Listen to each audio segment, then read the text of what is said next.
একজন গরিব কাঠুরে জঙ্গলের মধ্যে কাঠ কেটে তার জীবিকা নির্বাহ করত। জঙ্গলের মধ্যে কাঠ কাটতে কাটতে হঠাৎ একদিন তিনি দেখতে পেলেন একটি গর্তের মধ্যে একটি হাতি পড়ে আছে, সেখান থেকে উঠতে পারতেছে না।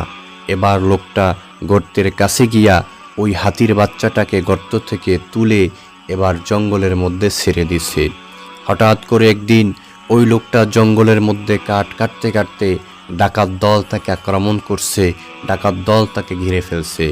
ভাগ্যক্রমে আল্লাহর রহমতে যেই হাতিটাকে সে বাঁচাইছিল ওই হাতিটা দূর থেকে তাকে দেখে চিনে ফেলছে যে ইনি তো তিনি যিনি আমাকে বাঁচাইছিলেন, গর্ত থেকে তুলছিলেন।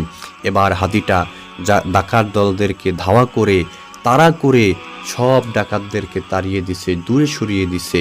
হাতির সামনে ডাকাত দল দাঁড়াইতে পারে নাই। এজন্য আপনি কোনো ভালো কাজ করলে তার পুরস্কার আল্লাহ পাক দুনিয়ায় দিয়ে থাকে। দর্শক, ভিডিওটি ভালো লাগলে অবশ্যই একটি লাইক দিবেন, চ্যানেলটি সাবস্ক্রাইব করে বেল আইকনটি বাজিয়ে দিবেন। আসসালামু আলাইকুম ওয়া রাহমাতুল্লাহ।